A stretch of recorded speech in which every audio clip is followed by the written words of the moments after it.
And we are now live, so you know we can stop swearing now. I mean, we were swearing. Easy, Tiger. We were. We were swearing left, right, and side. Yeah, but now we have to kind of curb the language. Hello, everybody. Welcome along. What we're going to do is man the YouTube Q&A. So please dive in there. Hopefully, if you've subscribed, you've got a notification about this already, about us going live. But over the next couple of minutes, we'll just give you the chance to get settled, get your questions in, and of course, get any comments in about what we're talking about. Because what we are talking about today is and the best comics to get into if you're a beginner. Because we'll explain what the actual brief of.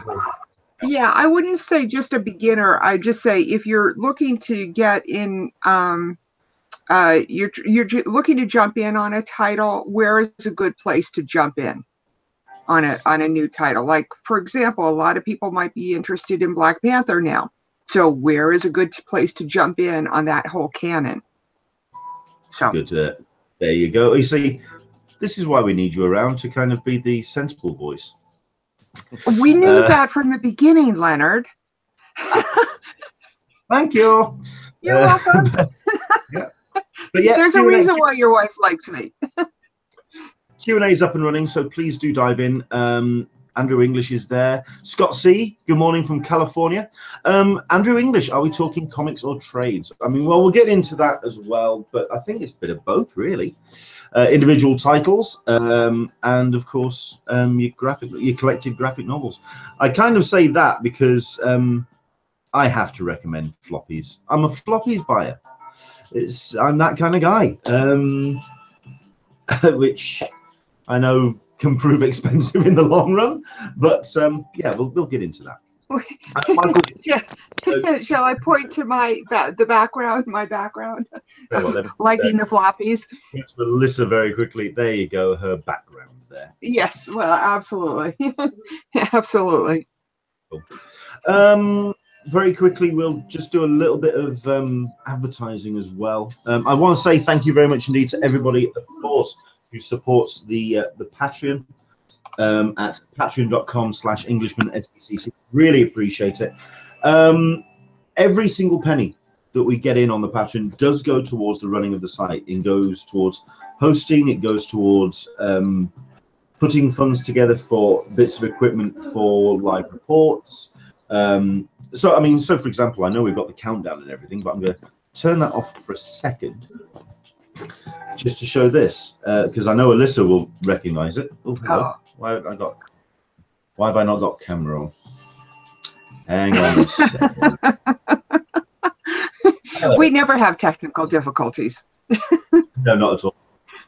Alyssa will recognize this. Ah. That would be a DJ Osmo Mobile 2, which is a gimbal stabilizer for smartphones, and allows you to wander around and take smooth shots of conventions, for example, and also allows you to do something which I did today, which was set the gimbal up, and I did an interview with a man whose name suddenly escapes me. You've got the Alyssa problem. Problem there for a second. I'm sure it was a full, interesting conversation. It was a full. Yes. It was. Absolutely. I'll just go on here while you're remembering that name. I took a look. Well, I can't hear you. Oh. I took a look back at some of the shows that I had done with my handheld camera, my non-gimbal phone, like at Boston Comic-Con last fall or last August. And I think the gimbal is really going to make a huge difference in our live presentations. So I'm sure Leonard will have on what he did with his, but I'm sure that it's going to make the live productions that we do, the live recaps that we do, a lot more interesting and a lot more watchable for cosplay, if nothing else. Yeah. Julian Glover, the baddie from Indiana Jones, The Last Crusade, and also from Game of Thrones. And Germany's just declared war on the Jones boys. That's the one. That's the man. And it was a fascinating conversation. Get into focus. Going to be talking about what I've been getting up to today, but I think we can crack on with the rest of the show. Like I say, the YouTube Q&A is up and running. We've got our viewer numbers, which are climbing steadily, so thank you very much indeed. Welcome along to Talkin Comic-Con, a cup of tea with an Englishman in San Diego. I don't actually have my cup of tea to hand, because while I've got mine. You got yours. I really should get mine sorted out, but I might do that while Alyssa does a little bit of a recap. And she's got a cup of tea as well. I have just let the side down completely. Ridiculous. Anyway, the tragic. Go on, Alyssa. The tragedy is that I can't find my San Diego Comic-Con mug. I don't know where it is. I think my 18-year-old has absconded with it in someplace deep in the bowels of his room. He's You see, that thing is also vaguely limited edition, so I keep hold of that. Yeah. There we go. Right, so lots of people jumping in. Super Cat Chicks jumping in from Planet Comic-Con in Kansas City. Excellent stuff. Do let us know how that's going, by the way, because I'm hearing good things on social media. I'm hearing that's going well. I'm hearing Long Beach is going very well. Lots of stuff happening there. And the one that I'm really excited and watching a lot of social media about is Gallifrey one, which is looking like, it looks like so much fun. That's the convention I'd really like to go to, because I am a Whovian and I'm more classic Doctor Who, to be honest. But no, it's a really good celebration of Doctor Who, and it looks like a lot of fun with a lot of great cosplay. That's a show I'd really like to go to. Anyway, this is Talking Comic-Con, where we talk San Diego Comic-Con, WonderCon, international cons, both in America and here in the UK, and also the stuff and nonsense that goes around it. And I'm rather happy to welcome my guest today. First and foremost, my partner in crime, Alyssa Franks, from the from the Friends of Comic-Con forum. And I'm being told that my audio is cutting out. Can people let me know? Oh, I don't know if you want to try headphones too. That might help. I am doing well, like everybody else. I have been able to catch Black Panther. I was really happy about that. I also tried curling for the first time, for those of you who are watching Olympic winter sports. Oh, yeah. Yes, exactly. Well, you know, throwing of the Scottish stones was interesting. So, or sliding them down the thing. So I got a sample of that yesterday, which was fun. Immediately preceded by way too much to drink, which is why I may not be able to put words together very well today. So we're throwing it back to Leonard. Thank you. Curling is the new rock and roll. Well, you see, that's what the Olympics is all about. It's about suddenly turning on a sport which you've had no knowledge about, and then 5 minutes later, you're an expert. And you're just, well, of course, they really could have done with a little bit more spin on such and such, and it's ridiculous. But there we go. It's great to have you along, Alyssa. I would have been happy with just making a score, you know, getting it within the little ranks. I kept overthrowing. That was my fair enough. Yeah. Go ahead. I know that I kind of dismissed the Olympics last week. I know, and I got a couple of people on social media giving me grief about that. No, I've kind of gotten into it. There's been one or two stories that have jumped out at me, which have really kind of excited me, especially the skier or the snowboarder that just borrowed her team's skis and then got gold, which just blew me away. That was something else. But if you've been watching Black Panther, if you've been watching the Olympics, whatever you've been getting up to this week, again, do jump in on the Q&A. What we're going to be talking about today is comics at Comic-Con. Later on in the show, myself and Alyssa are going to be talking about the subject of actually discovering comics at a convention, especially if something at the scale of San Diego Comic-Con. Where is the best place to go? Is it your publishers? Is it the actual artists themselves down in Artist Alley? Or is it the long box retailers? We're going to kind of get into that, the way to actually get into comics at Comic-Con. But then again, there's also the actual books themselves. And that's why we've managed to get somebody to join us, an actual expert, ladies and gentlemen. We've got Chris Ball, who is the manager? Are you the manager of Forbidden Planet in Wolverhampton? Yes. The store manager. Excellent stuff. Yeah. Well, I suppose the best thing to do is actually introduce yourself. Tell us who you are. Tell us your passions, your geekdoms. What do you get into? Well, been reading comics for 30 years, 40 years, man and boy.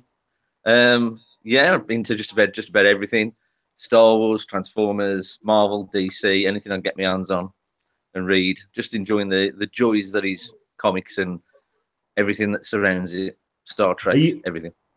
Are you one of these people that earns an honest day's wage in the shop, and then a large portion of the wage goes back into the shop as you definitely. Oh, definitely, yeah. I am, I'm Scrooge McDuck, basically, swimming around in a comic shop full of geekness. Fantastic. Excellent stuff. Right. I mean, the reason why I wanted to do this show, and I'm trying to dial up the email because it was a great email. Number one, it came through through watching the show. This is somebody, I think his name was Graham, who basically has been going to Comic-Con for a couple of years now, but he's been going off the back of his wife, who is the big nerd and geek in that particular relationship. He's gone along and he's been happy to kind of tag along. He watches the Batman films, he watches the Spider-Man films, and he's into his geekdom. But he's kind of coming at it from a peripheral kind of angle. The missus is the hardcore geek in the pair of them, which is great. However, what he's asked is he wants to find out about comics, because we were talking about various shows and films here on the Hangout, and we were talking about Happy, which of course has done remarkably well in its first season, being already set up for season 2. And we mentioned that it was originally a comic, and he didn't realize this was total news to him, and indeed to a couple of people as well. So he wanted to talk about comics and the way of discovering comics today. At which point I then started thinking myself about books that I would recommend. And you kind of have a default list. And you have your Watchmens and your Dark Knight Returns and your Arkham Asylums. And I realized that those books are slightly long in the tooth nowadays. So I wanted to talk about books that we can recommend to people getting into comics in 2018. And as, like Alyssa says, books that we can recommend jumping into a certain franchise. So I think the best thing to do is do a bit of a round table. I don't know if are you joining in on this one, Alyssa, or is it going to be myself and Chris on this one? Primarily yourself and Chris. I mean, I'll probably sneak in on a few times. What I'm primarily interested in, though, and I'll remind you guys of this, is where is a good point to pick up a series, because, for example, I've got season 4 of a TV show, the Lego Rebels is happening tonight. And I'm going to ask people, is it a good time to start watching this show? Yes, I'm not going to go back and watch the first 3 seasons. I'm not going to go back and watch and read all of Batman, just to try and jump in on it. So I'm going to try and get an idea about where I can jump in on various series. No, that's a good suggestion. Okay. Oh yeah, it was Graham Peacock, by the way. If you're watching, Graham, hello there, sir. Let's see if we can help you out then. So rock, paper, scissors. Chris, I don't know. Well, for me, isn't everything on TV or film adapted from a comic these days anyway? You should take it for granted that any show that you're watching was probably once exhausted. Yeah. So, I mean, in terms of people coming through the door then, I mean, how many people do you get through the door as kind of like fresh to comics? Oh, well, there's always new faces coming in, you know what I mean? You recognise your regulars, but there's always new faces that people are getting turned on from either the movies or the TV shows, or, you know what I mean, just happen to be passing by and, you know, decided to perk an interest and, you know what I mean, see what's going on. But I think it's all about finding out what you're into, you know what I mean? What is the individual person interested in? Have they saw Spider-Man and the fancy Spider-Man? Or is it that they like Game of Thrones? You know what I mean? Is it something like, you know what I mean, as I like to say, is it cape related or non-cape related? You know what I mean? Because obviously I like to say that there's comics out there for everybody, you know what I mean? Of any taste. You've just got to find out exactly what it is that you're into, and that niche that, you know, that turns you on. Yeah.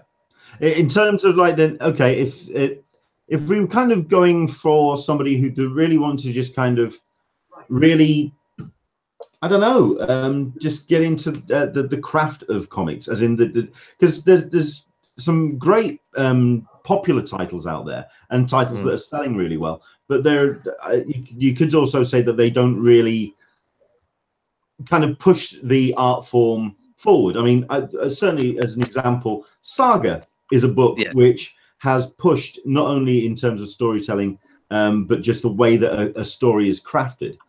Saga, okay, there you go. There's my first recommendation. Let's go for that. Saga is Brian K. Vaughan, and it really is just an incredible piece of work. But it's very dense. I almost equate it to the Pink Floyd of comics. It's one that it's such a big title now. Well, that's part of the thing, isn't it? That's what I'm trying to say about finding what your niche. The best recommendation is just to start buying comics. You know what I mean? Buy just, you know, talk to your comic. Like if you was in a comic convention, you talk to the guy behind the desk. If you go to a shop, you talk to the guy, hopefully, behind the counter who knows what he's talking about. You give them an idea of what kind of things you'd like to try, and they can hopefully be able to push you in directions at which, you know what I mean, or point things out. I mean, I do that almost on a daily basis. I'm pointing to people, oh, what about this? Have you tried reading that? You know what I mean? There's lots and lots of different things. It all depends what that person's into. And if some people do want something nice and simple, don't they? Rather than something deep and heavy. Okay. In that case, if I said a capes book, then where would you start? What book would you recommend as a capes book to start with? Well, basically, again, if you want to go for comic books, DC's Metal's only just started. That might be a bit heavy for some, same as Doomsday Clock. Mr. Miracle is a left field kind of superhero title. Challengers of the Unknown and Terrifics are going to be coming out. They are going to be really good, I think.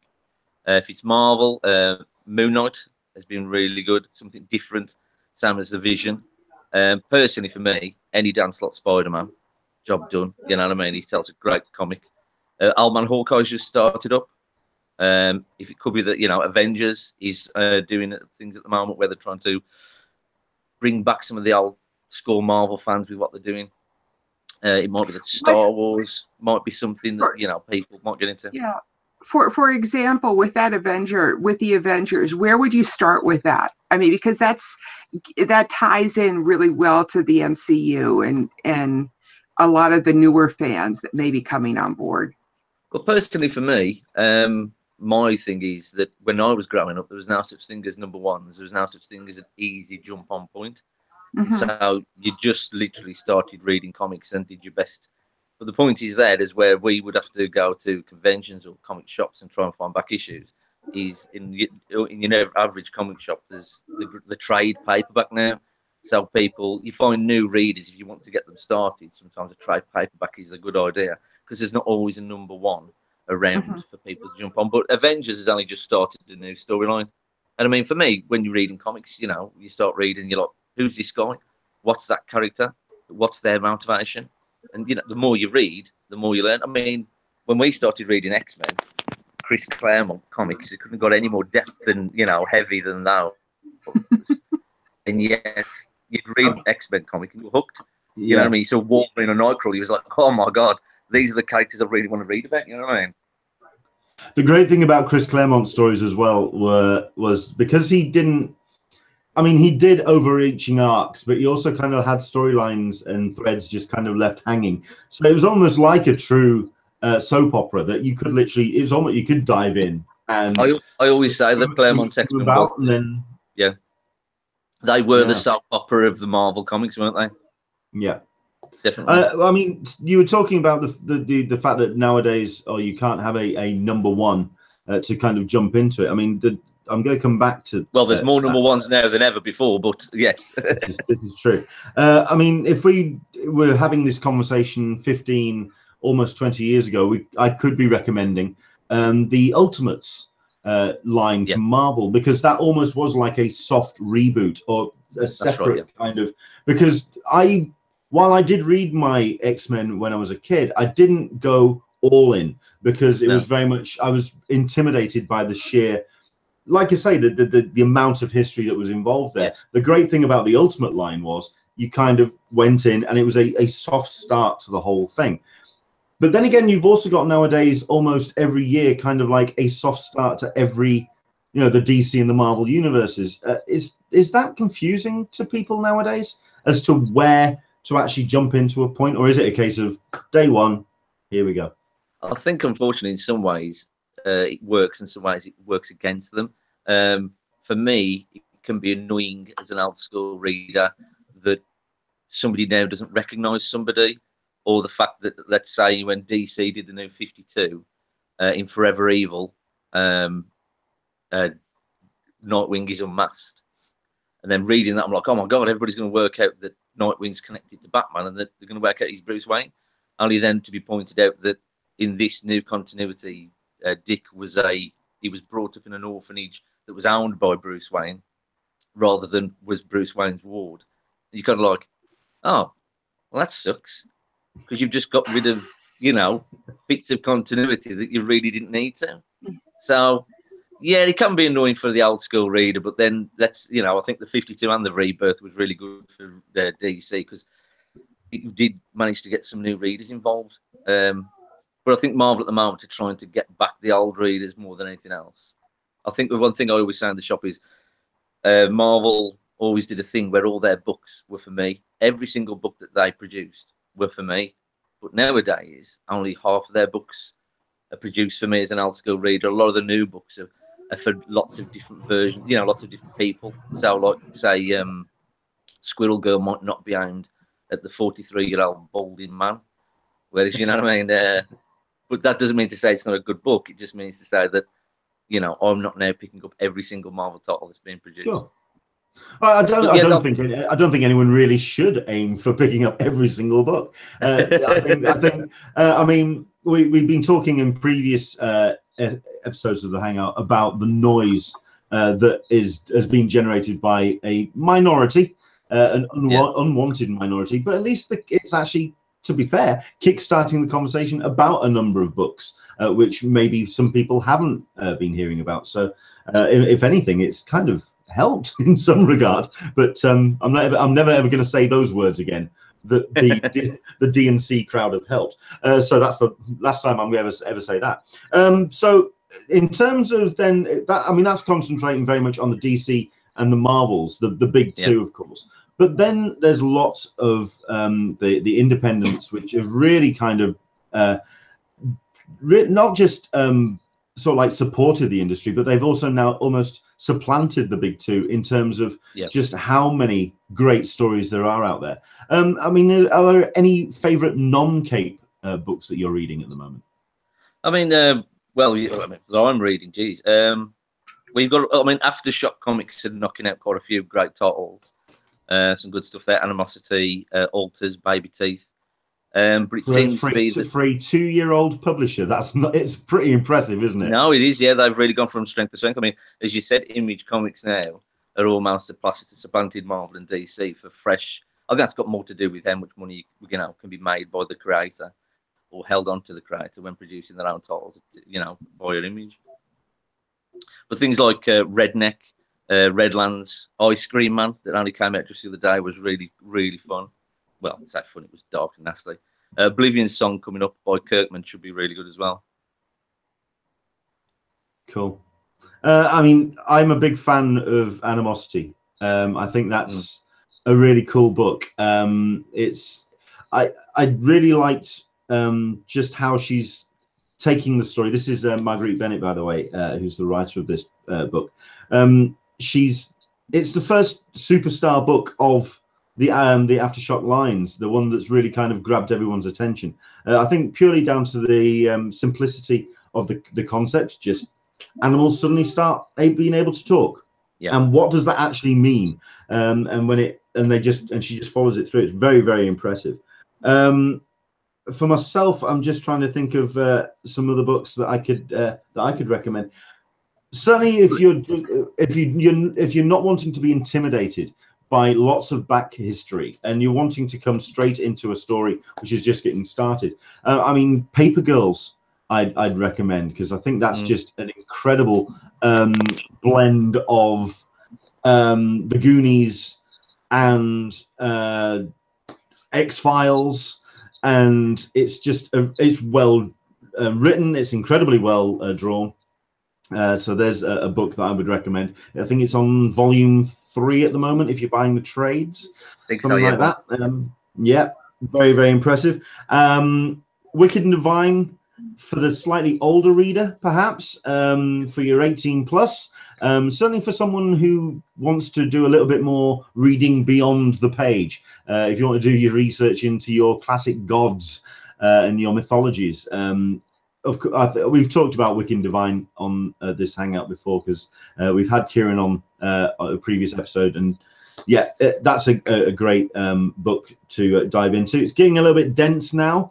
Now we're into volume 4. It's getting really kind of convoluted. The first 2 or 3, it was just basically gods become rock stars, and it was a simple concept to grab your hands around. But yeah, that's one that I would recommend. And for myself, and I know that people are going to look at me weird, and because I just keep banging on about it.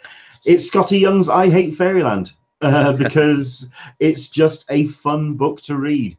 It looks amazing. Similar, simple concept again, from the very kernel of it all, which is young girl goes into Alice in Wonderland, Wizard of Oz kind of setup, and stays there for 20 years and becomes effectively insane from not being able to escape from this jolly happy land, and turns into a nasty piece of work while she's at it. I'm a big fan of that book. Yeah, I think you're right. It's just the amount of variety that's out there, which is, I think that's possibly what's intimidated Graham, perhaps, in his email. Possibly. It's about, like I said, it's about finding what Graham likes. What is it that really, that makes Graham think, that looks interesting, because for each of us it's all different. I mean, I'll be remiss not to mention Saga or Low or Black Science as well, for a good, really good sideways non-cape books to really get into. In terms of trade paperbacks versus floppies, in general, would you guys say that a trade paperback is a good place to start with a series? If you're not sure and you want to just see if it's good, would you buy, say you bought the most recent Animosity trade paperback, for example, without having to read the canon that went before, would that be a good place to start off so that you could start picking up the floppies? Does that make sense? I think for me, I'm never remiss. I never say to people that they shouldn't just jump in with comics. Don't be afraid.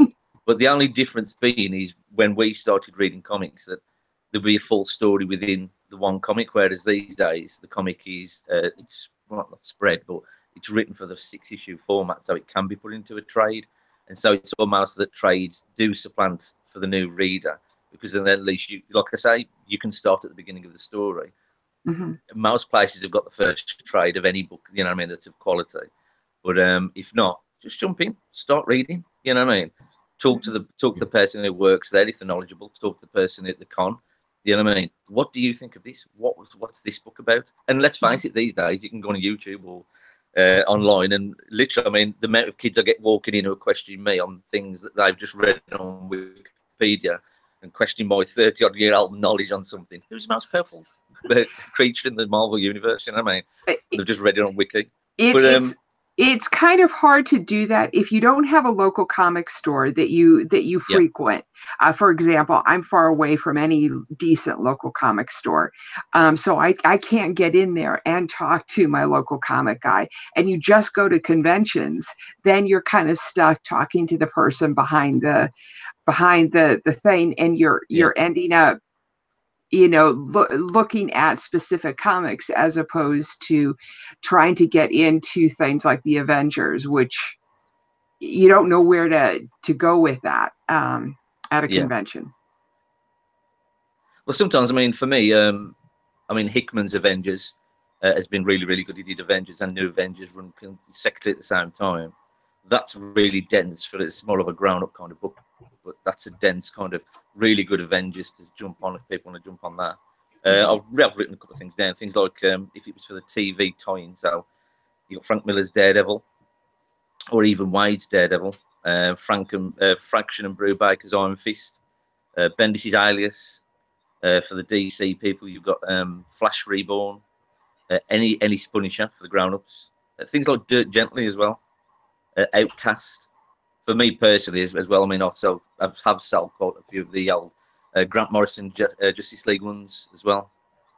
I can wholly recommend those for people that, you know, or Hellboy, Chuck Dixon Nightwing, Infinity and Infinity Gauntlet for those that are, you know, again, sort of old leading school, into the movies. yeah. But the thing is, for me, like Infinity Gauntlet was just the right age for me because there was so much going on and it was so comic booky. You know, people were dying left, right, and centre, and blew me away as a kid. But then on the flip side, you got Infinity by Hickman, which will use some of that things for the movie, where a writer like Hickman has come to Marvel and yet he's able to capture the spirit of these characters, such as when Captain America sends Thor down to talk to the alien race, and then just the interaction there as a reader really, you know, takes you, gets the characterization spot on.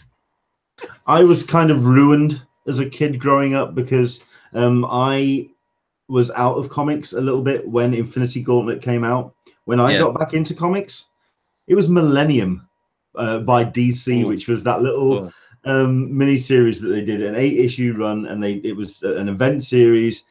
It wasn't great. No, it wasn't fantastic. It was okay. I mean, there were some elements in there which was rather good, but yeah, I kind of shot myself in the foot on that one. But there we go. I mean, you were talking about. Oh, go on. Go on. I was just about to say that again. Another thing that pops up sometimes is that people always seem to want the sweetest cherry, and for me, it's kind of like, well, you know, you watch TV programs or movies, and some movies they're just okay, but you enjoy them for what they are. And so for some people, Invasion was fun. It was, you know what I mean, something ridiculous. Whereas obviously not everything, as I say, not everything could be Watchmen and V for Vendetta, you know what I mean? You know, I think there's nothing wrong with having, you know, 0 Hour or something. You know? I mean, I think the great things about V for Vendetta and Watchmen is because they are self-contained. They are self-contained universes, and it is just like picking a novel up from the shelf, and you can just lock into that, and that makes a bit of sense. In terms of the other element that Graham was coming in from is that he's coming in from the films. In terms of then you're watching your Avengers and your Marvel Cinematic Universes and your Supermans and your Batmans. If I was going to recommend anything, I'd also recommend Civil War because it is a very strong storyline by Bendis. Incredible artwork from David Miller as well. Mark Miller, sorry. Where did Bendis come from? Anyway, he was Civil War 2. That was it. But yeah, the original Civil War, certainly, if anything, because of it also ties in a lot to a lot of the conflicts that you're seeing on screen in a number of the Marvel Cinematic Universe elements as well. So that's ones that I would recommend. I do want to bring in the chat, the YouTube chat. Absolutely. Andrew Dickinson says that he starts with things like Dragon Age and Mass Effect because they don't have the tremendous canon backstory that he has to read up on. Andrew English says most of my comics, Marvel, Image, Dark Horse, I've steered clear of because they have so many multiple storylines. and it gets really confusing. I think I got that right, Andrew. Yeah, Jesus, story arc over multiple titles. That's your event series, and that's so awkward. I know. I particularly just was staying away from anything that any of the summer comics that did the, you know, those big well, because I mean, it started 10 or 15, 20 years ago where they started doing these summer things, and you'd have to buy all of the comics, and half of the comics were for crap, in my opinion. Well, this is one of the reasons. That's one of the reasons that I think that, you know, it helps, that I think when at my job that I'm there for, is that, you know, I can say to people, just buy Civil War. You didn't need to buy the spin-offs, although the Amazing Spider-Man spin-off was actually quite good. You know what I mean? You know. Yeah, right. Andrew Dickinson says, and of course the stuff that he picked up from Thought Bubble, he really enjoys. Yeah. Leanne agrees with you. Loved Animosity and Paper Girls. And my local comic store was taken over by a bunch of bleep heads. It never helps, does it? It never helps. It's hard. You know, I enjoy a good local comic store. It took me a long time to find a decent one within 2 hours of me. It took years. Aaron says, perhaps the question should be follow what writer or writers do you recommend, and what books should you buy from them? That's a really big question, though. Well, it is from Aaron. Of course, it's going to be a big question. He's just for your information, Chris. He is he interviews a lot of people in Artist Alley and a lot of creators, and has hours-long conversations with them. Very, very long, very deep, and very good. Well, like some of the questions there, it shows that, you know, again, it's about the individual person. Some people going on, you know, coming at the Dragon Age and things like that, because that's what they link and are able to link to. I was thinking earlier about starting reading comics, and usually when you're young, you start reading comics from a character, you know what I mean? So maybe it's Spider-Man or Batman, and then from there you usually go through to an artist. You usually follow then an artist. Maybe it's Jim Lee, maybe it's Greg Capullo. But then as you get older, you usually find that it's the strength of the writing that you realise, oh, well, actually, now this is the writing I'm following. And then you follow, you know, and then it's writers that you're following.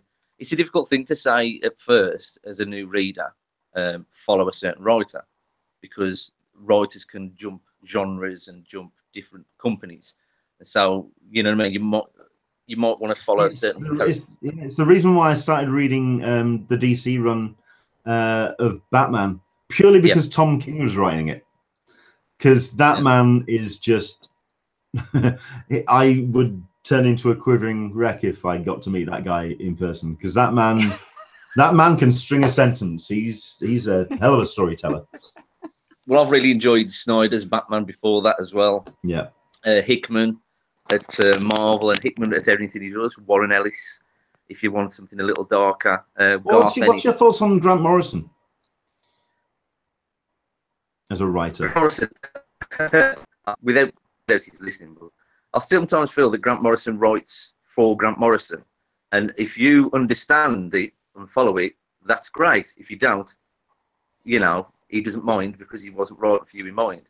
Having said that, his Justice League was one of my favourites. I would highly recommend that. That's, you know, I've sold so many of the first four of the, you know what I mean, the first minute, you know, first storyline in JLA because of how good it is. So Morrison, yeah, he's a really good writer, but yeah, there's that depth in his writing, and sometimes that as a new reader you might be like, I have no idea. I mean, like I've just read Wild Hunt this week, and whilst I enjoyed it, I can't, you know, there's a partner that's going, what's happening here? What is really happening? It was the reason why the reason why I asked about Grant Morrison is because I was also going to talk about a couple of books that I possibly couldn't recommend if you were getting into comics. Yeah. I mean, you mentioned Mr. Miracle, which is, if you are an established reader, a fantastic read. And it's a book that you really should be reading. But if you're getting into comics, it's actually rather dense. You do kind of have to know Kirby. You have to know New Gods. You have to know Apocalypse. You have to know the story behind Barda. and also Mr. Miracle. Whereas with Vision, you could almost take that if you didn't even know about the Justice League, about the Avengers. If you didn't know about all the rest of the characters, it was just about this relationship between this android and this artificial family, this construct that he's created. So that's what I thought was a genius piece of writing from Tom King, that you could actually read Vision almost separate from all of the comics and not even knowing about the rest of the backstory, which I thought was very clever. Same drill with the recent Star Wars books. In that, if you are familiar with Star Wars, which if you've got a pulse, no doubt you probably are, you could it almost dovetails directly from New Hope. Certainly that first issue of the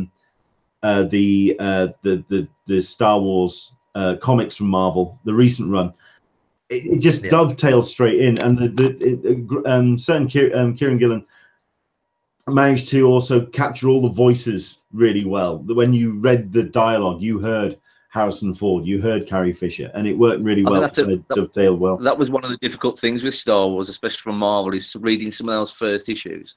You'd read them and think, you're just reusing a lot of the vocabulary from the movies. But then sometimes, I mean, I think there's one of the first issues of Vader when it came out, the Emperor's talking to Vader, and there's a very long, wordy kind of conversation he's having. Would the Emperor say that? I'm not really following that. You know what I mean? So there's a difficult line to be drawn between, you know what I mean, what you're used to seeing on screen and what they're trying to show you, something fresh and different. But no, I mean, I think Marvel have been doing quite well with the Star Wars franchise. But again, it goes back, you talk about Mr. Miracle, I think it goes back to not being afraid to just jump in there. Yes, it certainly helps to know about the past of Mr. Miracle and the Kirbiness of it all. But also that there is a hook in there, and that's the joy of his writing, that there is still that hook. But Vision, yes, Vision was a lot more easier to read. But then on the flip side, let's say Warren Ellis's Moon Knight, it helped to have a working knowledge of who Moon Knight was as a character. Yeah. But you certainly didn't need to know that. And that was the joy of Warren's writing, is that, you were already hooked into the character, and then his use of saying that the multiple personalities were due to a growth in his brain, cancer in his brain. It's insane. What a superb idea. Same as he did for Iron Man with Extremis. He took a character that was been around for years and then just twisted this little nuance in there that made you go, you've just made him for today. Yeah. Current. Yeah. Excellent. Let's have a look at a couple of the comments. Andrew English, I started reading comics in the papers. Garth in the Daily Mirror and comic pages from Canada, Sunday papers sent to me. I think that's how a lot of people kind of get into the art of comics. The daily strips. I mean, I was reading Giles, and my comic reading when I started it was the Beano and Dandy and Giles and. What else was there? Yeah, you get into it. But I mean, I think if you've taken time out from reading comics and starting today, I think that's where we were getting into it nowadays. So yeah, I think that's some great recommendations there. I think once again, just to clarify that question, then it's about the contrast between floppies and trades. If I know that I'm a floppies buyer. But I would be recommending trades because it is a cheaper hit. It allows you to go in and not be financially intimidated by suddenly being, I think when you start getting into comics, you've got to give in to the fact that you are giving away all your money. You know what I mean? I think that's one thing you've got to understand. You're going to be doing it for life, and it's going to take all your cash. Start with the graphics, go to the floppies. There's a couple of thoughts that I have about that. One is I personally, and I think a lot of people really enjoy the serial nature of it. I enjoy having a new chapter every month, but there is a time when some of the floppies are too short. They're too easy to read. I mean, I hate to say that. And that's when having a good chunk where you can buy into the storyline at first, I think really helps. So getting into a story with a trade, I think, is a good way, because that gets you set up to do the weekly floppies. The other thing is yeah, don't buy comics if do not buy comics as a modern collector. You know, I personally wouldn't think that buying, and getting into comics as a pristine collector for the more of the modern stuff, I think is kind of foolish. And as you say, Chris, a real waste of money. I really don't think the money. The best.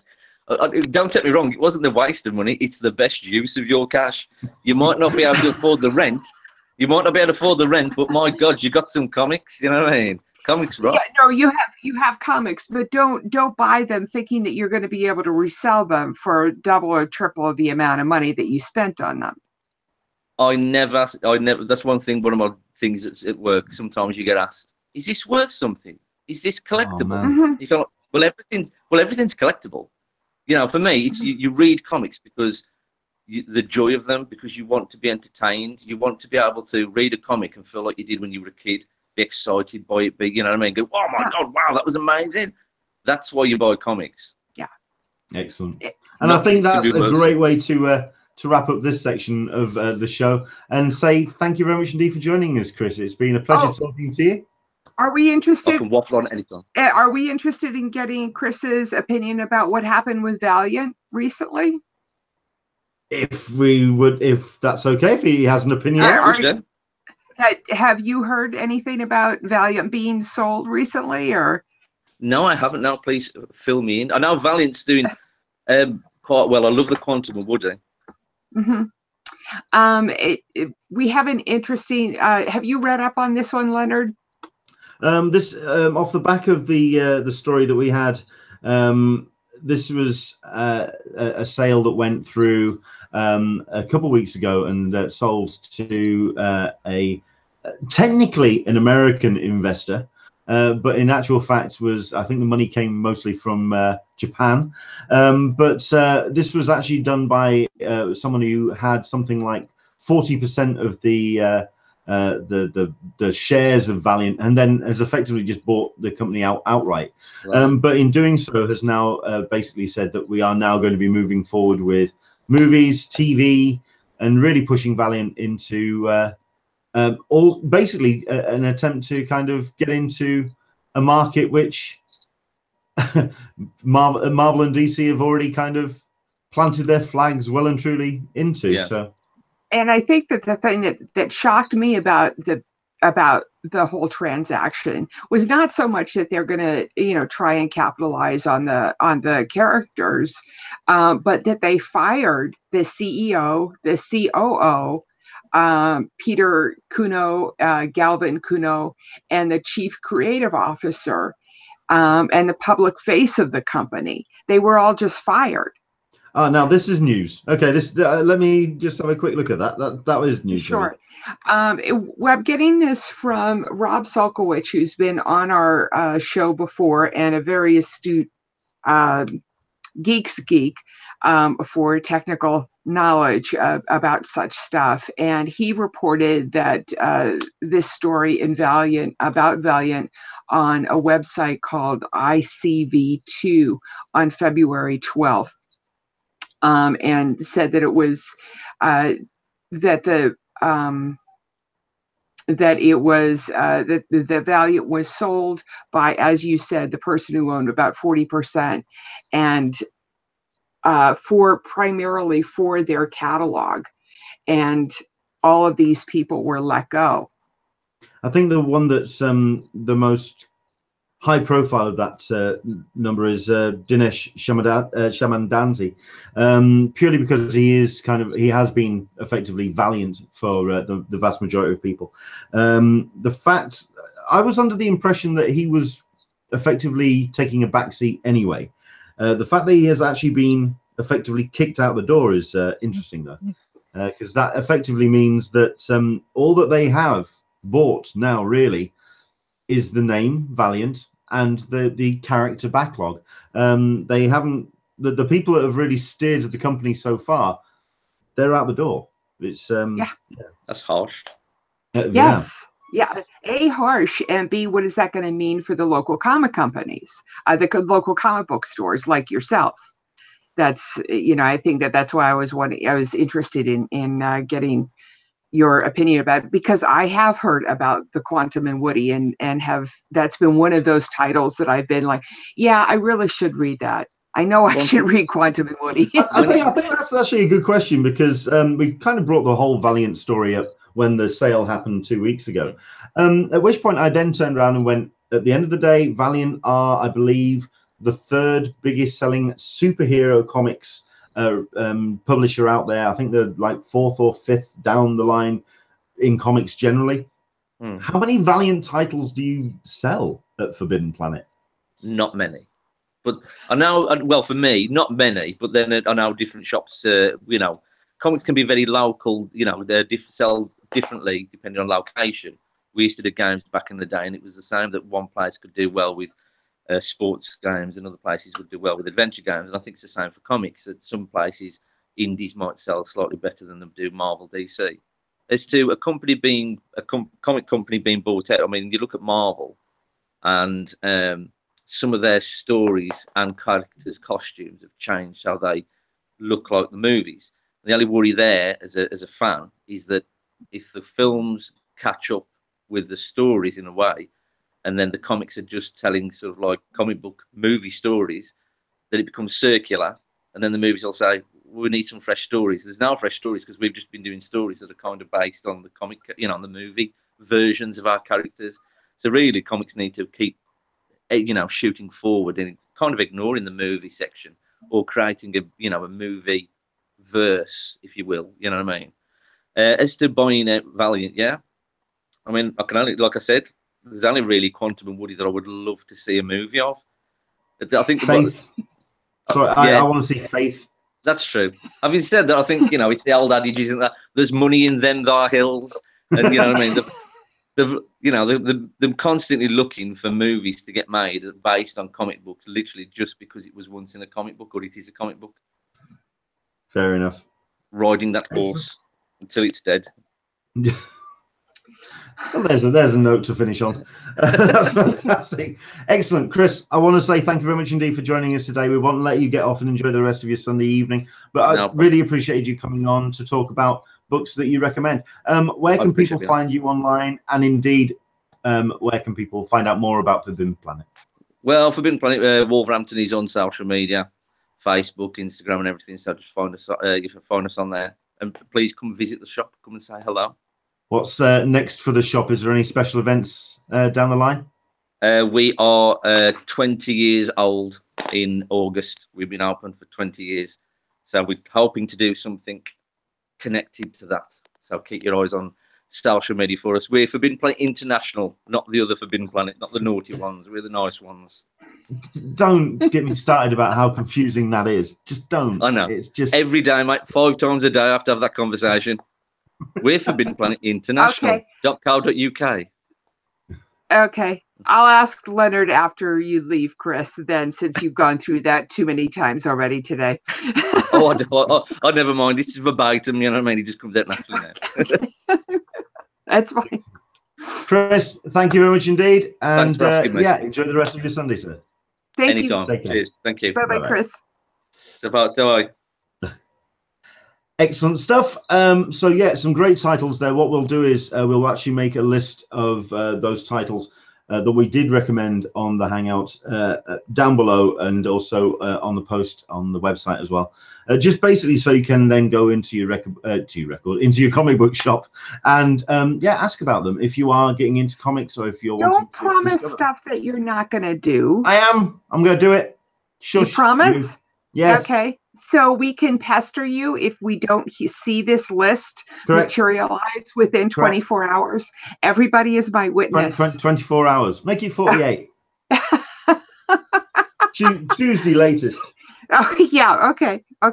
So okay. I do want to ask you about, because well, maybe we should wait on that. You want to go for con news right now? Okay. Go through that. Fair enough. Bear with me a second. Let me just bring up our script. Because Okay. bear with me a second. Well, we talked about the Valiant one already, and that was interesting that he didn't know about that. I'm really kind of curious to see how that's going to play out. How, just if Valiant doesn't keep producing titles. I'm just wondering just how big this story actually is, because I don't think many people know who Valiant are on the ground floor, on just generally anywhere. They may not know Valiant, but they know Faith, they know Quantum and Woody, and when those books stop getting made, are people going to comment? What's going to happen? I think they'll continue being made. They've bought the titles, they've bought these properties. It's just but aren't they? How the company is streamlined. Yeah, but the problem is are they going to ditch their decent writers because how come we're paying writers that much money, and then all of a sudden the quality is going to go down because you don't have the oversight from somebody that's in the business. And people, I hesitate to say this because I don't know the quality of the person who bought the company.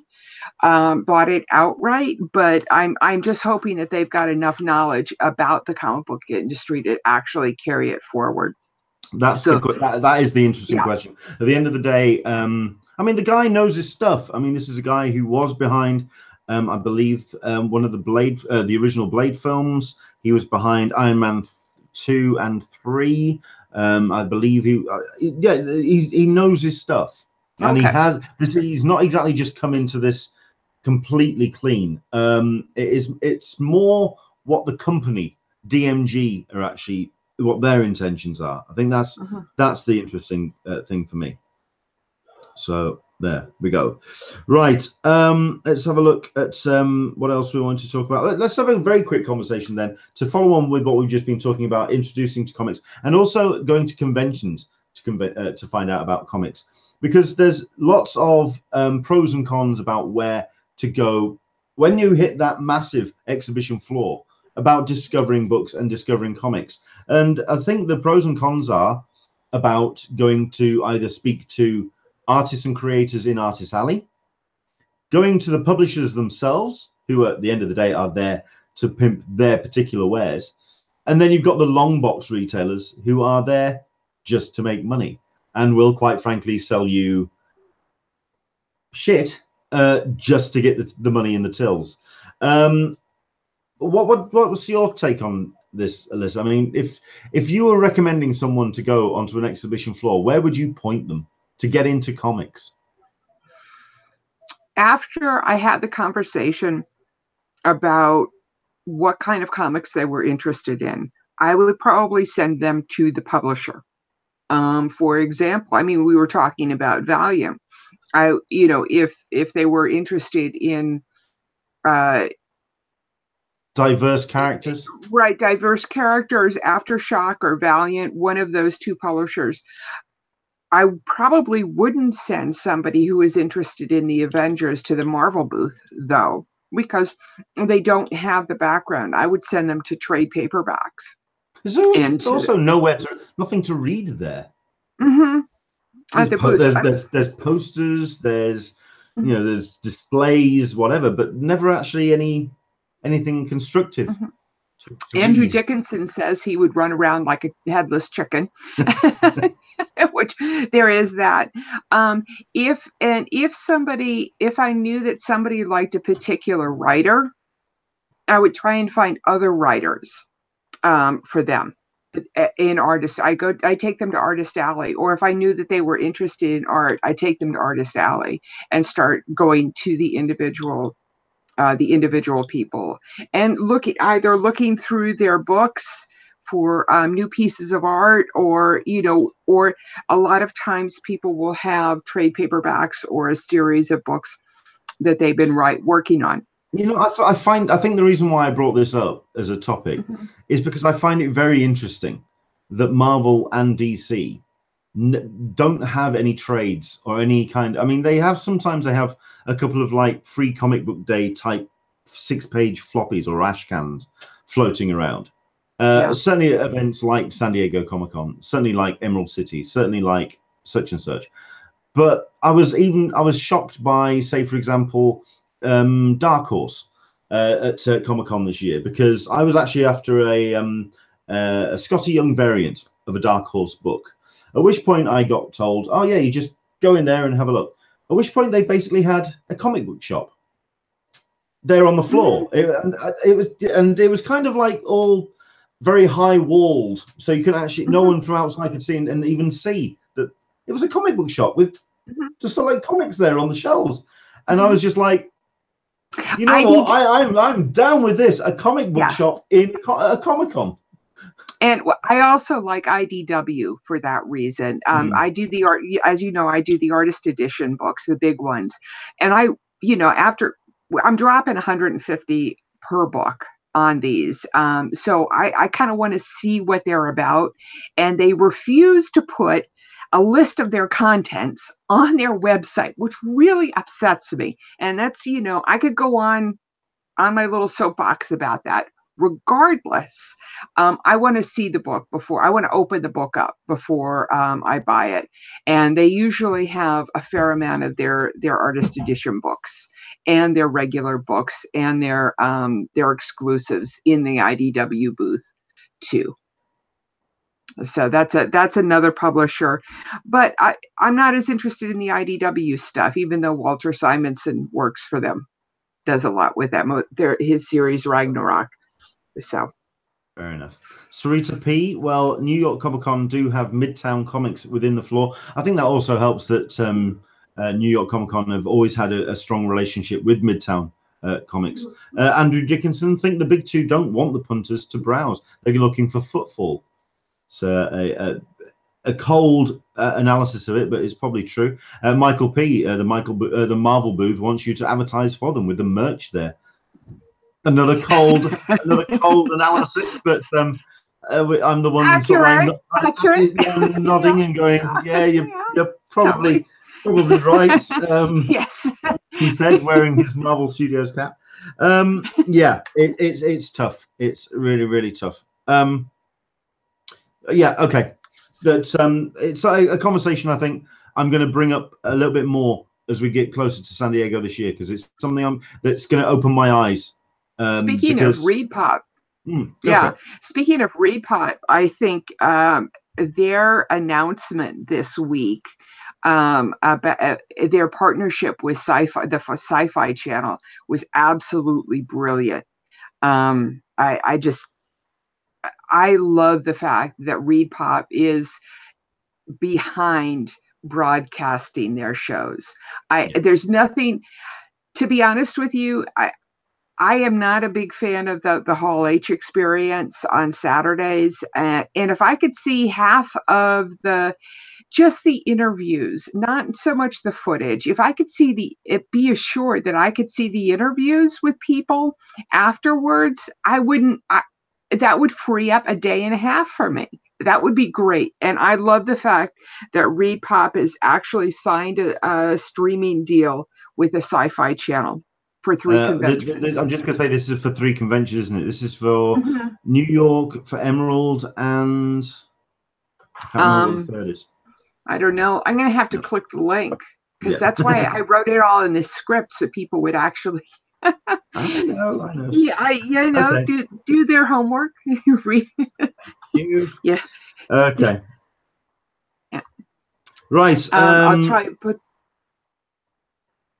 While you're doing that, let's talk. I'll talk a little bit about a couple of items that did get revealed this week. Certainly, as we get closer to WonderCon, which is being organized by Comic-Con International, of course. It's the sister event for San Diego Comic-Con. We thought that we had all of the special guests announced. This was their final wrap-up about 2-3 weeks ago of all of their guests. As it happens, we have one last special guest, which they've added to the list. Scott Snyder has been added, and he will be hosting not only a spotlight panel, but also a number of events over the course of the WonderCon weekend, certainly gearing up to a big push for some big books, which he's doing for DC, which he was hinting at this week on social media. So you're going to be seeing a lot of Scott Snyder at WonderCon.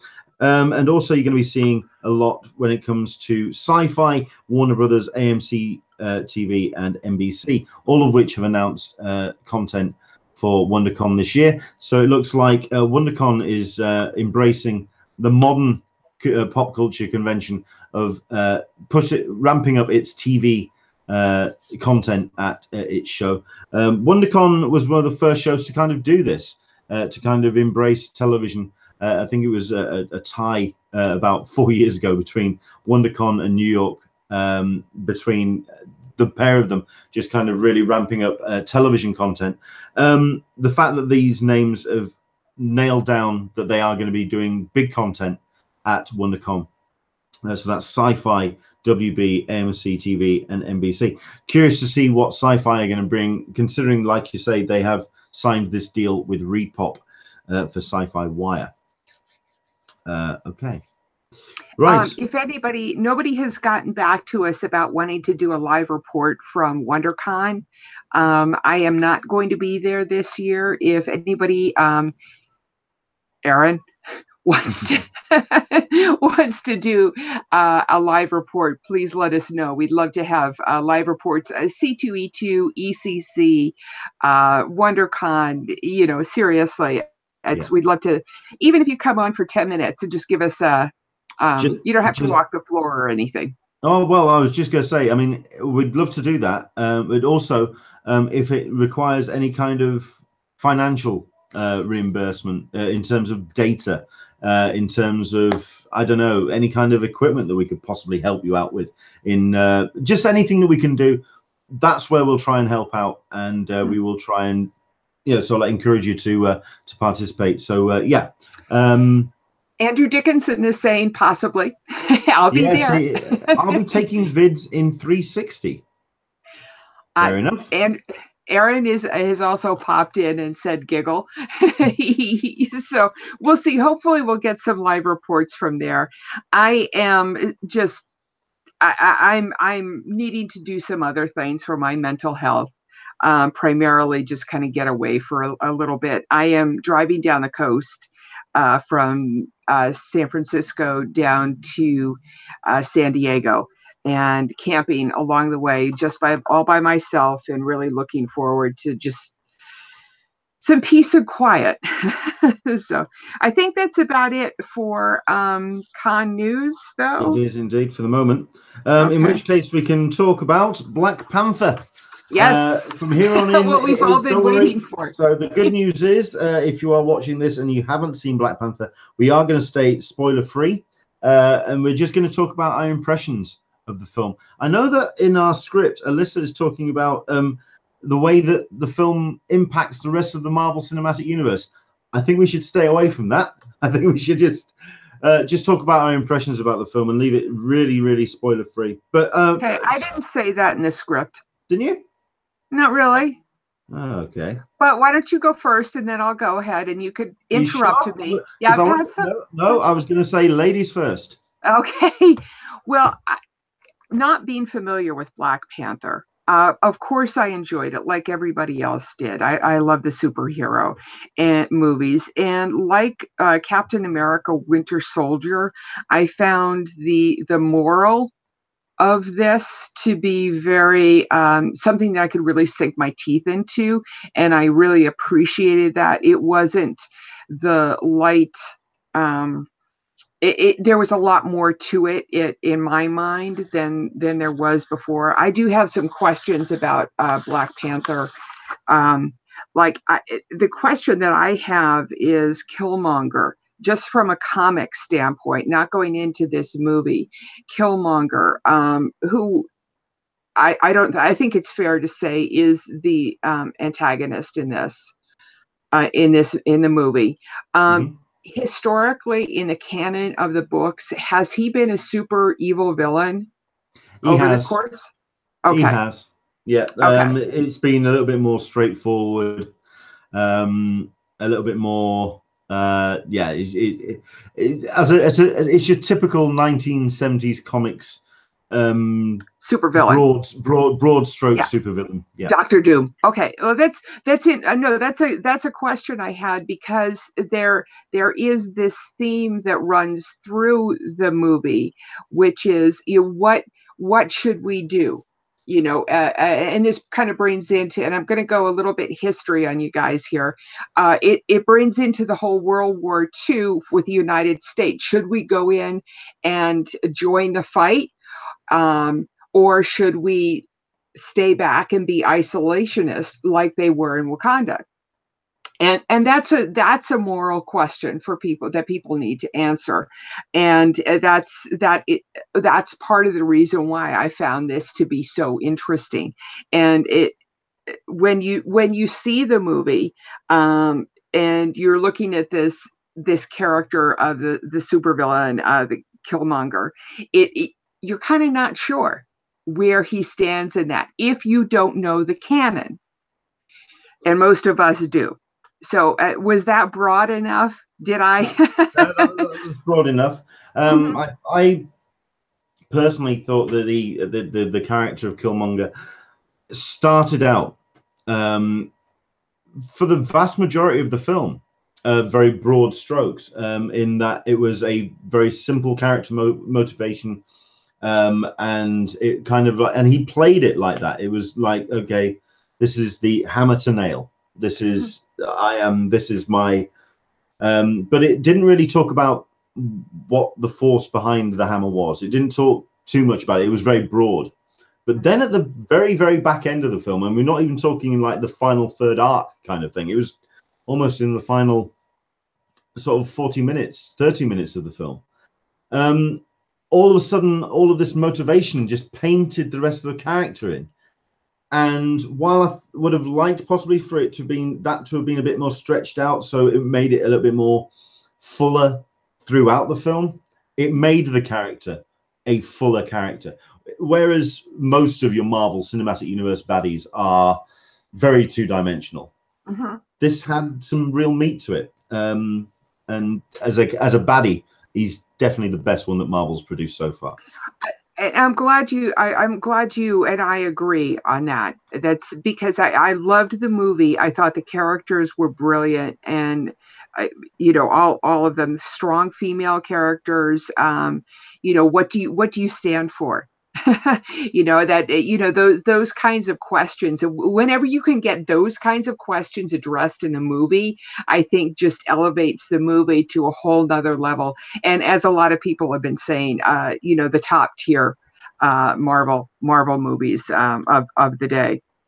So. Well, I mean, it's certainly been reflected by its box office. I mean, it's surpassing its expectations this weekend, and it's aiming, I believe, to be so far the second or third highest grossing Marvel movie, behind Avengers and Iron Man 3.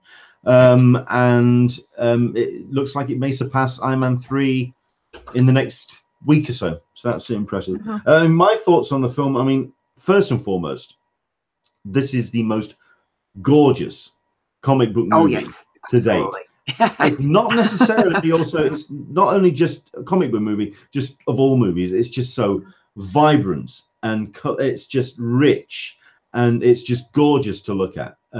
It's just, and if it doesn't win some awards for costume design, production design, concept artwork, whatever it takes, it just doesn't know what on earth they're doing if they don't win some awards for that. It's just impressive. Speaking of costumes, the lady who does the women's clothing line who works with Tony Kim, Ilhofer Designs, I believe is how you pronounce it. She was talking about being inspired by some of the costumes and wanting to make a few women's clothing pieces from it. So she's a little unsure and doesn't want to step on people's toes, but because it is so different from the stuff that we're used to seeing. But I would love to buy some of her clothes. So moving on from costumes, thank you. Well, I mean, I've written a couple of my notes down about the film. I mean, certainly we talked about Michael B. Jordan's Killmonger erasing any memory or thought of Fantastic Four out of the memory, because it's some serious weight to Killmonger in terms of his motivation and backstory, and it certainly elevates him over many comic book movie baddies. Like I say, there's a couple of missteps in his characterization, but I think that's just down to the script, and it's certainly a character that seriously lingers. I'm never going to say that this is a perfect film. It does have some glitches when it comes to the way that it was directed and written. It was certainly not down to the cast. It's certainly not down to the production design. It's just the way that it was. There's just a couple of missteps in terms of character development, but thankfully it manages to stick the landing. Unlike, however, for myself, the Black Panther himself.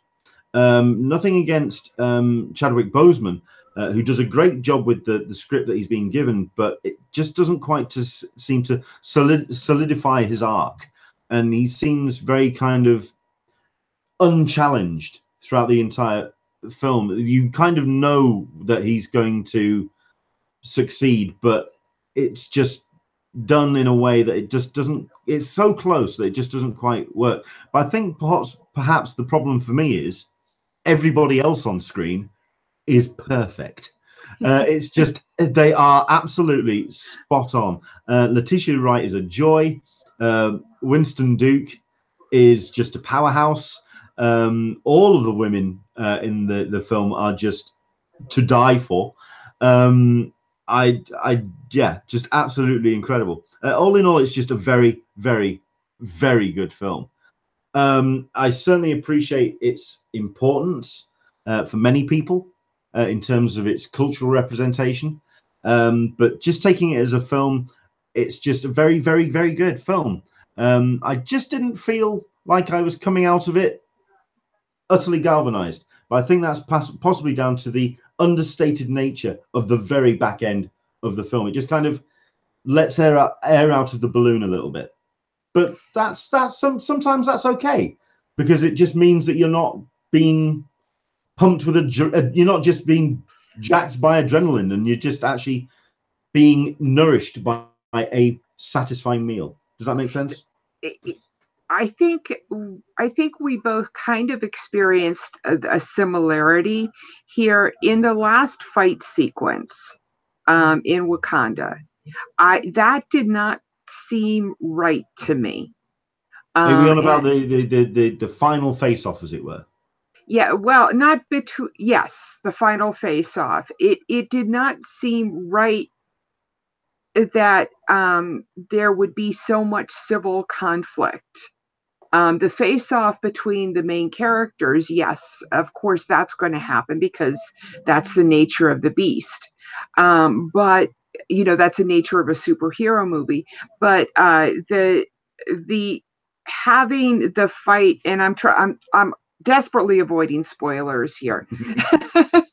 Sorry, but having the fight between the upper management of Wakanda, I didn't see that. For some reason, that didn't seem right to me, because it just seemed as though the people who had followed the Black Panther, and I've forgotten his character's name now, the people who had followed him believed in a way of living, and I don't think that they would swing so far to the other side to go over to Killmonger's side. That just didn't seem correct to me in terms of their character development. I think I know where you're going from, and yeah. I mean, when I watched it, there was justification to it. I felt that there was because it was definitely portrayed that these were also two friends. But at the end of the day, the guy had his obligation to his tribe, and that basically means everything. I think that's if there's anything that can be taken away from Black Panther, it is that loyalty to your tribe and family trumps everything. Sorry, no pun intended. At all. Sorry, we'll get into that in a moment. But no, what I was also impressed with, it was just how much of it actually took place in Wakanda. I was like, from the trailers, it seemed like this was going to be a film about the Wakandans out in the wider world. This it's not. It's about the country. It's about the stresses that internal and external forces are putting on this very delicate ecosystem, which at the end of the day has developed itself strong as a technology and as a culture, but it's still teetering on the edge. And I was blown away by that. So Leanne, just to go through the chat, Leanne says Cherie hands down was the smartest person in the Marvel universe. If I've pronounced her name right. Michael P says Ruth Carter. I'm assuming that's the character. Andrew Dickinson, a bit of a tangent, but what do you think the best bet from the geeky side from Oscars? The Oscars is going to get nominated for possibly best original song. It'll probably be nominated for costume design, hair design, special effects. Script, unlikely. Direction, if they're not going to nominate Wonder Woman, they're not going to nominate this. It's going to get you tech. It's going to get you tech ones. This has got a lot better script than Wonder Woman does. As much as I liked Wonder Woman, I think that the character development was a lot better in this movie than in Wonder Woman. Sarita P, it's an action movie, but also a thought-provoking one. Yeah. Which absolutely. Sarita actually said something a little bit earlier as well. I'm sure he's saying the same thing, Leonard. Which, if you could just clarify what you meant by that, please. Thank you. I think you were talking about the main character, not really being fully fleshed out at that point. Fair enough. Anyway, Aaron says loved Black Panther as a movie and its cultural significance, but the fact that we are celebrating it now as a milestone, it's a bit of a travesty since we could have crossed this. That we should have crossed this threshold already. I say the same thing about female issues, Aaron. Totally, I'm there with you. It's. I completely and utterly agree with you. It is. The fact that we're still talking about this and gay issues and all of it. I'm going to out my son. He's gay, so I'm I've been faced with this issue for the past 2 or 3 years of being gay in a small town, and it's not easy. It is not easy. So okay. Well said. Leanne says well said, but it had to wait this long, Aaron. Sure. I think we said this last week, and I was clarified by actually seeing the film, that people have been talking about this not being the first black superhero movie. At the end of the day, we have had Blade, we've had Steel. Okay. We've had, there's a couple of films that have come out, but this is the first one which actually feels that it's a positive light. At the end of the day, Blade is a half human vampire. He's a monster at the end of the day. Everybody, the meme, the joke, the whatever you want to call it, that was going around, which Caroline found so absolutely dead on hilarious. Would you repeat that for everybody? Which was basically the joke about the two people on the poster, which are the two actors whose. You see now the white characters. As it happens, they are the two actors from the Lord of the Rings films, and therefore they are the Tolkien white characters. Yeah. I love that. I'm sorry, but I thought that was brilliant. That was absolutely brilliant. But I think that illustrates Aaron's point and your point, is that it had an ensemble cast of amazingly strong people who happen to be Black. Yeah. And that's what Blade didn't have. you know, Sure. or some of the other films. And that's part of what I really liked about Wonder Woman, is that in the beginning sequence on the island, it was a lot of strong women. But they were just characters. They weren't, you know, it was just, so I think that's the point that I was trying to make. Yes, I tried to bail you out there. Fair enough. Okay. Right. No, all in all, it's one hell of a film. Ryan Coogler has every right to be proud. Like I say, there's a bit of a wobble on the landing, but it gets there. And it certainly is more impressive in the air than many of the superhero movies out there at the moment. It does make Ant-Man look particularly stupid. It's I'd say it's up there with Doctor Strange in how good it looks on screen, but this just it just tips it. Yeah, it's certainly worthwhile. If you've not seen it yet, go and see this film. Yeah, and it's particularly refreshing to have new voices. I think that's the best way of saying it, is that we've got an ensemble of different and new things that are happening, and I love it. I absolutely love it. So, is everybody else going to be watching Star Wars Rebels tonight? Should I watch Star Wars Rebels? Should I pick it up now? It's the beginning of the 4th season. I'm like kicking myself for not joining in on the Lego Disney Star Wars stuff. Well, this isn't Lego, but No. you know, there you go. So I'm looking forward to it, although I'm behind a season, so I need to. So the question is pertinent for you too. Yeah, I know. The one thing that because I caught the first 2 episodes of the 3rd season at Star Wars Celebration in 2016, and what impressed me about it was, whereas the first half of the first season of Star Wars Rebels, it's on Disney XD. It's a kids film, or it's a kids series. It's about it's kiddie Star Wars. It's Star Wars light. Okay. And then you get into back end of season 2, season 3, and all of a sudden this is not Star Wars light. This is hardcore. This is telling some very big stories, very seriously. A lot more brutal than I expected it to be from a small screen adaptation of Star Wars. If anything, it makes actually The Last Jedi, it makes more sense, that film now, because I would almost say that Last Jedi has been informed by Rebels more than many people I think would admit. Andrew English is saying this is second half of season 4. I thought Leanne D, but I've seen all of Rebels. It's not Star Wars light. It's not.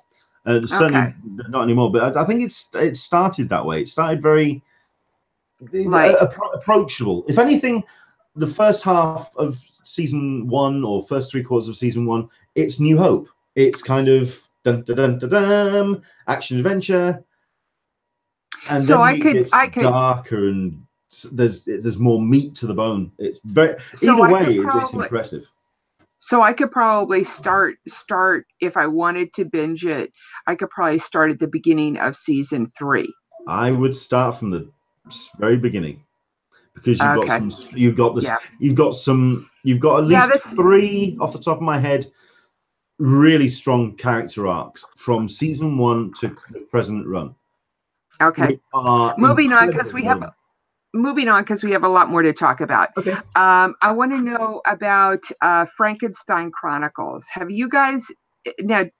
My understanding is that you guys have it in the UK already. Is that true? If it's true, I've never heard of it. Okay. Frankenstein Chronicles, the first 2 seasons, the first and second season, is dropping on Netflix on this Friday. And it looks to be interesting. This is the show that screened on ITV here in the UK and died a very quick death. That's why I wanted to ask you. Nobody watched it. Okay. I'm just trying to get to. Oh, and I'm even in the wrong week for television. I'm sorry. Don't worry about it. Don't worry about it. No. I mean, I'm in the right week for the Frankenstein Chronicles, which is definitely dropping on Friday. But I just wasn't. A devious tracks. A detective tracks what seems to be a killer with a taste for dismemberment. It's in London. It's based in London in 1827, starring Sean Bean, Tom Ward, and Richie Campbell. So those were the reasons why I was, Sean Bean. I'm going to look at anything that Sean Bean does, just because, you know. Full Metal Alchemist is also dropping on Friday. Actually, Frankenstein is dropping on Tuesday. Full Metal Alchemist is dropping on Monday. It's a feature film that's going to be out. I'm not familiar with this, but it should be interesting. Andrew English is saying the Frankenstein Chronicles was only 2 seasons. So, yeah. And then I was stunned it got a second. Yeah. Okay. Well, it's not going to be high on my list then. No.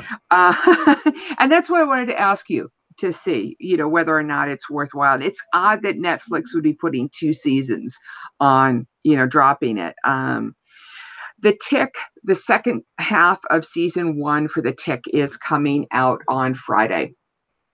I know a lot of people are looking up on this, and if you haven't binge the first 6 episodes, do so. I am going to be behind in all of this. I finally am starting to watch my Hulu shows. 2 movies that are coming out next. One movie that came out this week, which you might want to put on your list, is called Early Man. It's Leonard is laughing. Well, I love Gromit. I have no problem with it. Claymation. A Gromit, Chicken Run. If you remember that film from a few years ago, it's just a light. It's the counter. It's to counter all of the Disney princess movies. You have Claymation and Early Man. So I don't know. That I just have to do that. Tom Hiddleston and Massey Williams are voice actors for it, so at least it should be interesting.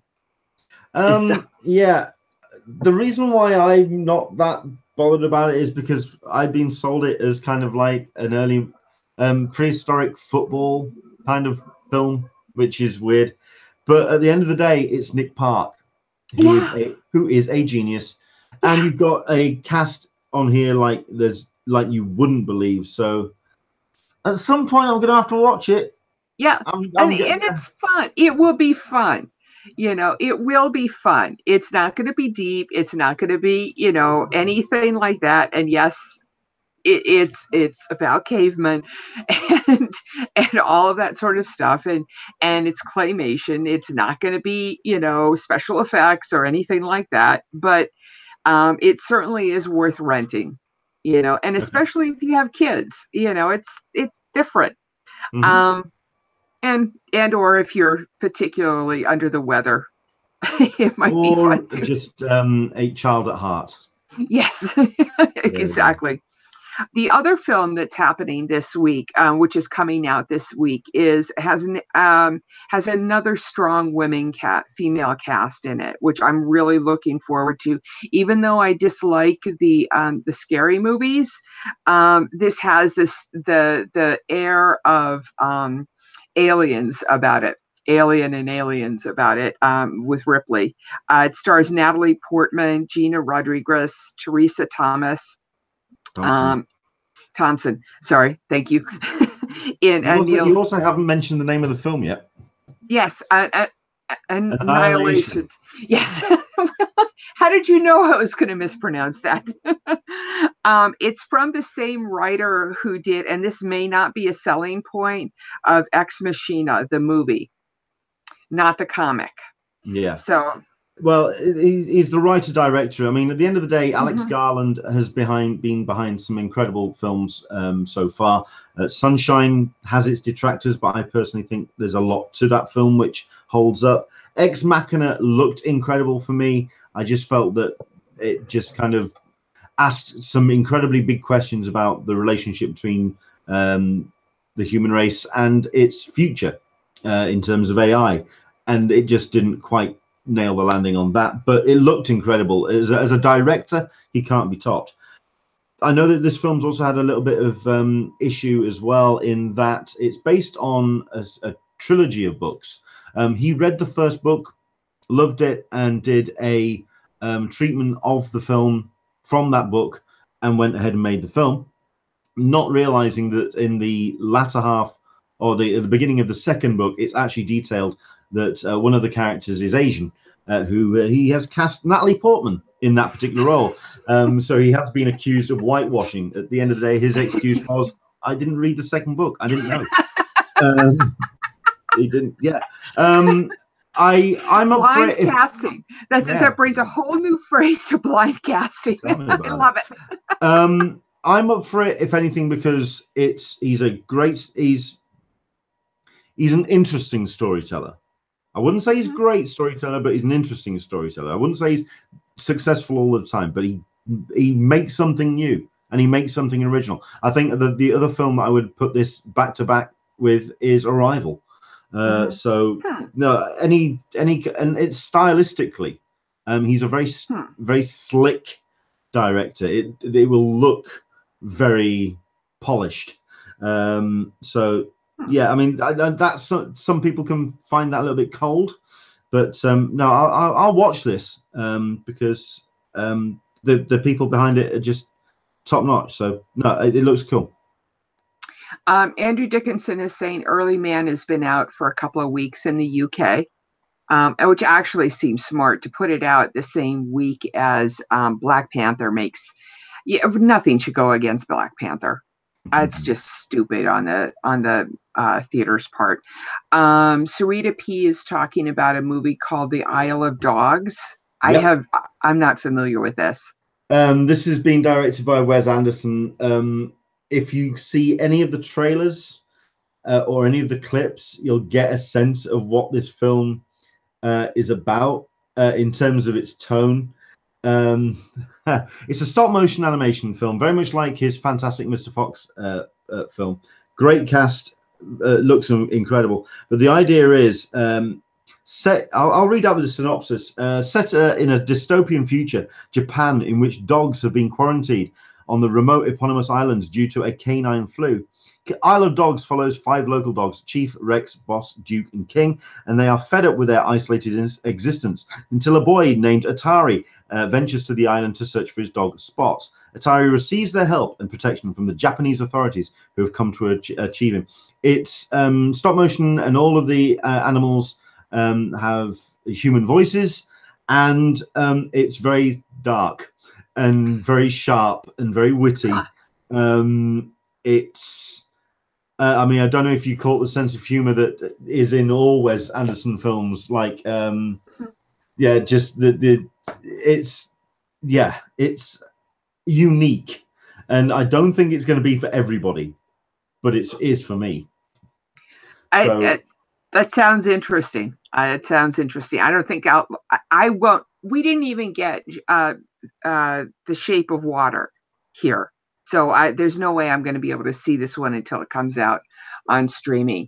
Aaron says Full Metal Alchemist is one of my top 5 animes. Andrew English, not sure if able to see Stargate Origins in the UK. So maybe through more illicit avenues. Yeah, this was talking about, because he was saying that after this he's going to watch Stargate Origins.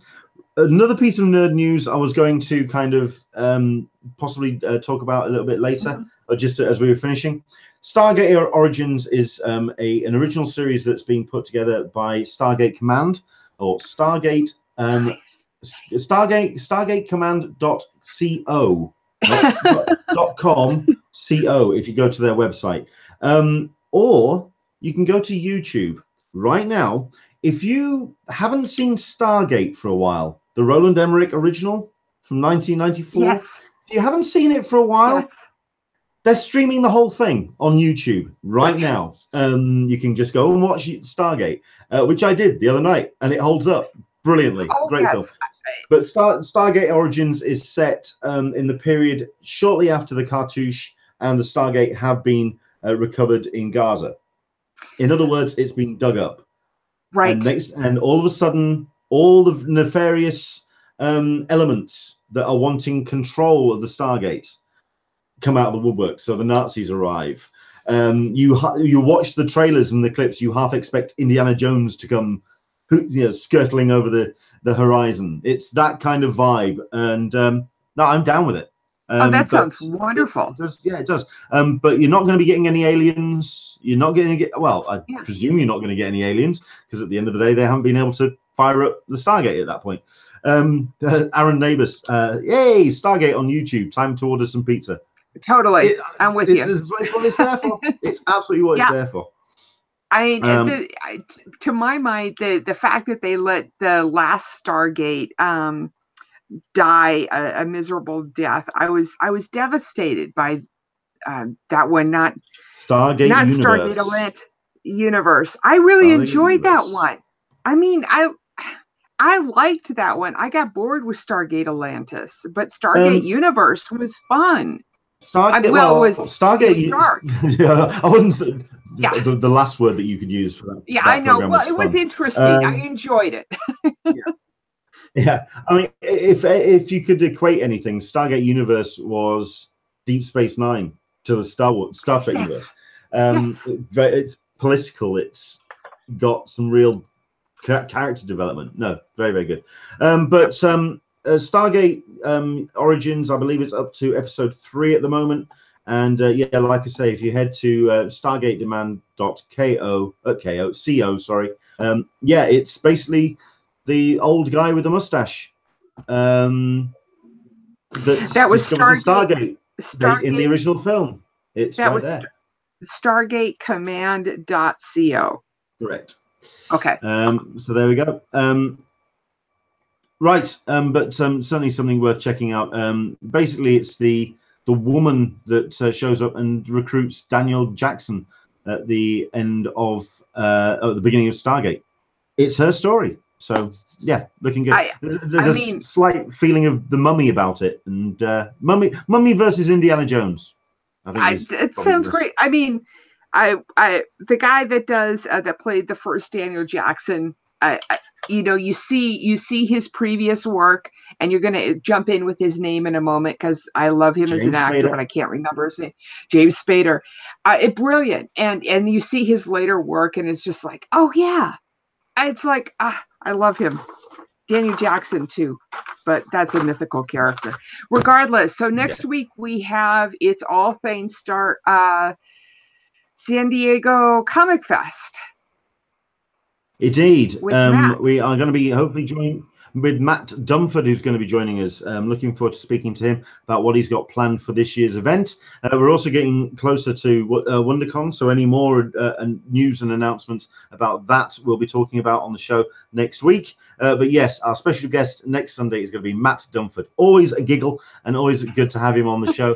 And I'm certain that he'll also have some comments about today's conversation as well, about comics at conventions. I think if there's anybody who's going to have a take on that particular topic, it's going to be him. He's one of those people that all you have to do is just kind of wind him up a little bit, and next thing you know, it's 20 minutes later, and you haven't even gotten to your third question. He's a good giggle. Absolutely. So there we go. Right. So where can people find you online, Alyssa? My Twitter is Friends of CCI, and my website is friendsofcc.com. Excellent stuff. For myself, you can find me on all the social medias at Englishman SDCC, and of course keep up to date with everything that we do on the site at Englishman and EnglishmanInSanDiego.com. As always, if you want to show support for the Hangout and for the website, please do visit our Patreon. It's allowed us to keep the lights on and do what we need to do and buy stuff like this. I'm going to show this off because this is entirely down to you guys. It's down to your support. This is a DJI Osmo, he says, as it flops around, because it isn't turned on. But if I think I've got the battery in there, so it should fire up. It's basically a gimbal for a smartphone. The smartphone goes in there, and it basically allows the smartphone to stay steady while filming either a panel or an interview. It's got lots of little tricks in there as well in the app, which allows to do face tracking or object tracking. Basically, it will allow us and allow me to do smoother and better con reports and interviews. So it's basically essential tech for what we do, and that's down to you. So all I can say is thank you so much indeed for supporting the Patreon.